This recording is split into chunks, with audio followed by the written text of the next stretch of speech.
Chapter 3, Compliance, Fraud, and Abuse. The learning objectives for Chapter 3 are 1. Define compliance. 2. Discuss the difference between fraud and abuse. 3. List examples of fraud and abuse in the healthcare setting. 4. Identify the federal and state laws that regulate healthcare fraud and abuse. 5. Understand the penalties for fraud and abuse. 6. Identify the various fraud and abuse audit programs. 7. Discuss the basic components of an effective compliance program. And 8. Discuss the potential risks, areas for physician groups, hospitals, and billing companies. Compliance defined. Compliance in the healthcare industry is the process of meeting regulations, recommendations, and expectations of federal and state agencies that pay for healthcare services and regulate the industry. Occupational Health and Safety Administration, OSHA, Clinical Laboratory Improvement Amendments, CLIA, are some of the agencies that we're talking about. The professional elements of the principles and practice include regulations and recommendations to protect individuals, support of system-wide stability, and streamlined processes. A compliance strategy provides a standardized process to enable consistent and effective compliance management. Fraud and abuse laws. OIG promotes efficiency and economy in the department's operations. The OIG safeguards the health and welfare of all patients and identifies and eliminates fraud and abuse and waste. They investigate and review the claim submission process nationwide. Fraud is knowingly, willingly, and intentionally submit false information. You can see box 3-1 in the text for specific examples. And abuse is inconsistent with accepted medical businesses or fiscal practices.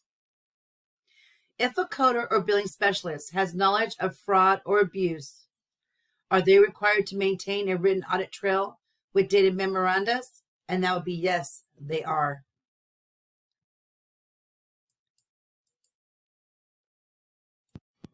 The Federal False Claims Act is the primary enforcement tool used against fraud and abuse.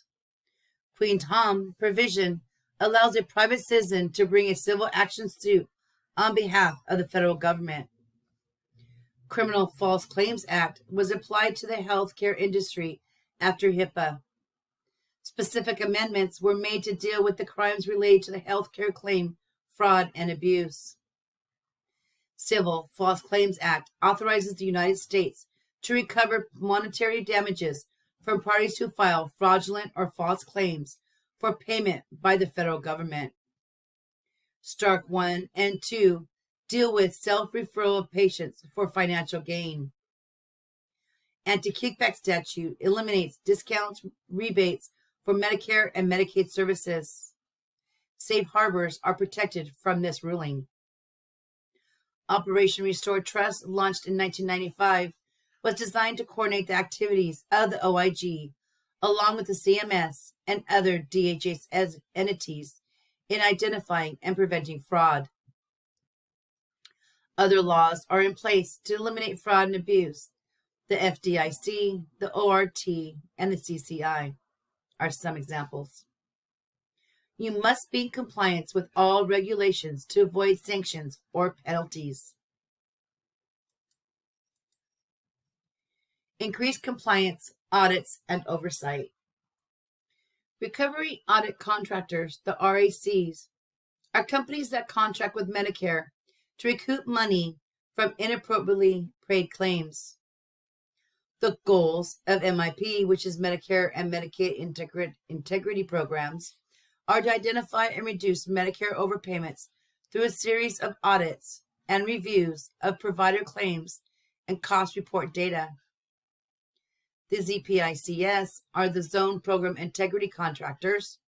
They're focused on reviewing claims for providers who have suspicious billing patterns or submit more claims to Medicare than the majority of providers in the community. The CERT, which is a comprehensive error rate testing program, measured accuracy of payments in the Medicare fee-for-service program at both national and regional levels.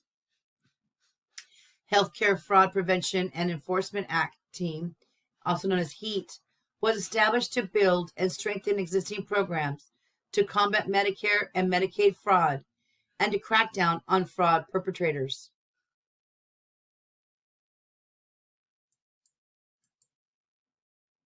Compliance program guidance for individuals and small group physician practices.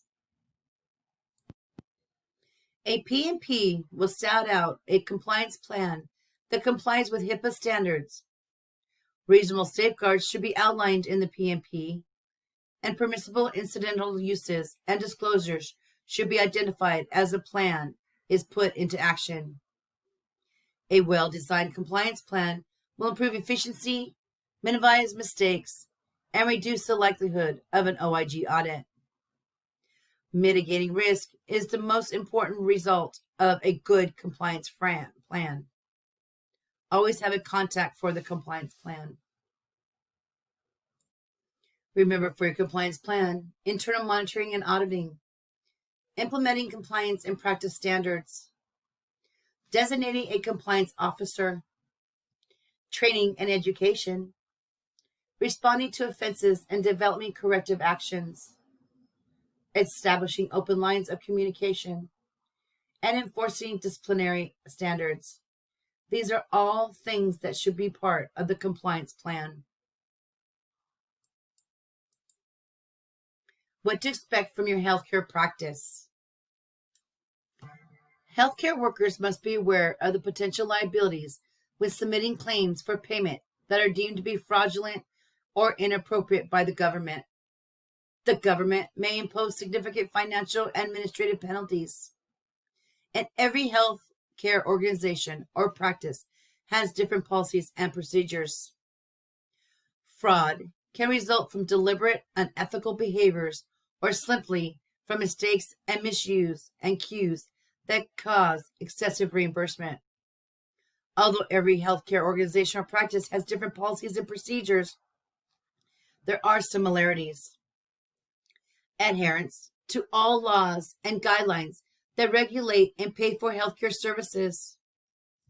Privacy, security, and compliance officer, a policy and procedure manual, and employee training and education. And this concludes the lecture of Chapter 3, Compliance, Fraud, and Abuse.